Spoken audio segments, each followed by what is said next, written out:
Hello, online pipe community. Ethan, Parsimonious Piper here. Today, we have a Parsimonious pipe. But that's not what I'm smoking. I am smoking a very nice Fallon bent Dublin with the short stem. The Fallon came with two stems. One is a church warden, but I'm not Greg Tunnell, so I chose the more practical length stem. In this, I have got one of my favorite blends. This is Milan Tobacconist Triple Crown. It is Latakia, some Orientals or Turkish, and Black Cavendish. Very similar in concept to my Mixture 965.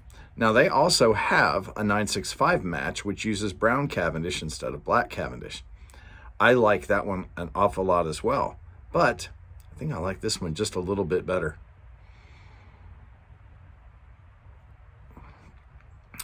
If you don't want the sometimes bite of a Virginia in a Balkan/English,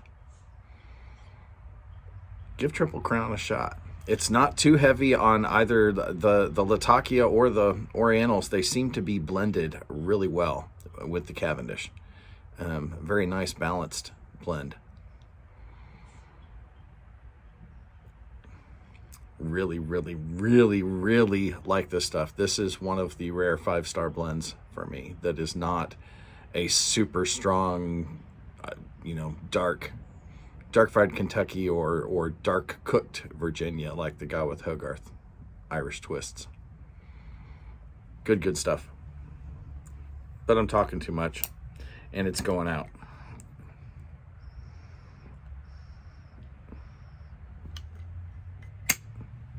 So what is today's Parsimonious pipe? Well, it is this very nice Yello Bole.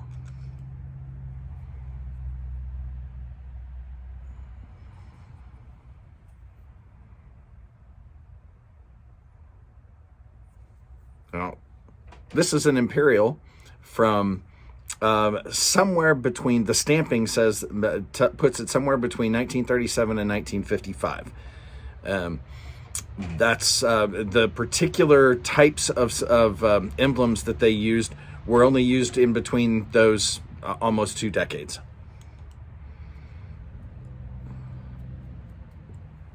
But this one came really rough. Let's take a look. Here you can see the chipping around the top of the rim just a little bit. Before and after, I really didn't spend nearly as much time on the stem on this one as maybe I should have, because I wanted to get that stummel cleaned up, and you'll see why in just a minute. But I did get the area around the gold Yello Bole circle with the eye for Imperial. I did get that cleaned up to where you can see the color a little more. It was just kind of dingy before. Skipping right to the internals, you can see the top of this rim. It is caked in lava, and lots of nicks and dings all the way around the rim. You can see I got those cleaned up pretty well. I'm going to show you a couple of close-ups here now to see just how bad this damage was. Now see, this is after I had cleaned the lava up, and you can see just how chewed up the top of this bowl was. This rim is just, I don't know what the guy who owned it did with it, but he must have banged it against a metal file or a cheese grater or something to knock his dottle out, because that is chewed up. That is, let his dog play with it. That's another possibility. Looking at the side of that chewed up rim, you can see just how misshapen the top of this bowl is. Now let's take a look at what I did with it. I topped this. I took it all the way down to get almost all of the nicks around the edge of the rim out. The rim was badly misshapen. I tried to get it back to round, not entirely successfully, but it does look an awful lot better. I decided to leave a couple of those nicks in there just to remind me of how bad a shape this one was in. If I had topped it another 1/16 of an inch, those would be gone. And here you see, this is what was left of that horribly chewed up rim. Like I said, I just left a tiny nick there as a reminder, but the rest of that is gone. Now, this one I did have to sand the bowl down significantly. Take another look there at the top. You can see the difference in cake. I did not ream this all the way back down to briar, but once I got in, I could see that the bowl was no longer, it was not round, not even close, once I cut all of that cake away. Last shot looking at the other side, you can see I was starting to say I sanded this bowl down significantly. I took all of the finish off because there were so many nicks and dings in the bowl itself. I just decided to sand through them and get this back down to a nice smooth finish. Turned out pretty darn well. Now, like I said, you can still see some tooth chatter over there on the stem. I got the oxidation out, but I did not sand that through. Could have. I was spending so much time getting this bowl done that I didn't. Now that's another one that I spent $10 on in a junk shop in Arizona, and I had no idea what was going to be underneath it. I could see it was in really bad shape. I had no idea just how bad a shape that bowl was in at the rim there.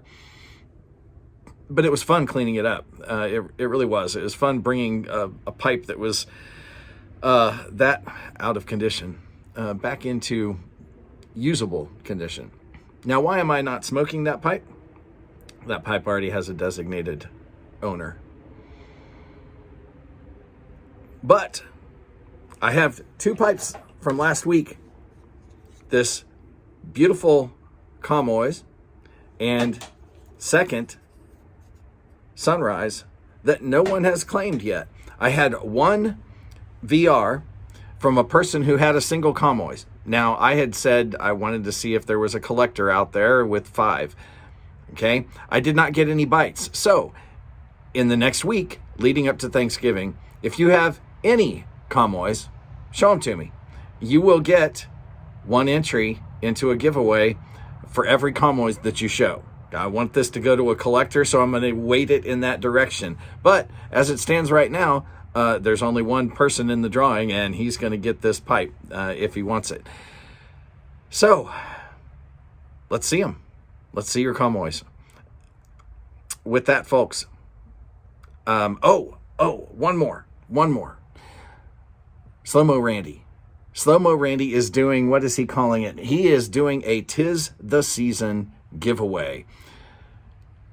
Randy, don't enter me. I've got too much crap the way it is. But it is a generous giveaway. Drop by, give him a sub, maybe get yourself in on some of the goodies he's giving away.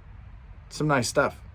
With that, I'll tell you, light something you like. I like Triple Crown. Enjoy your afternoon.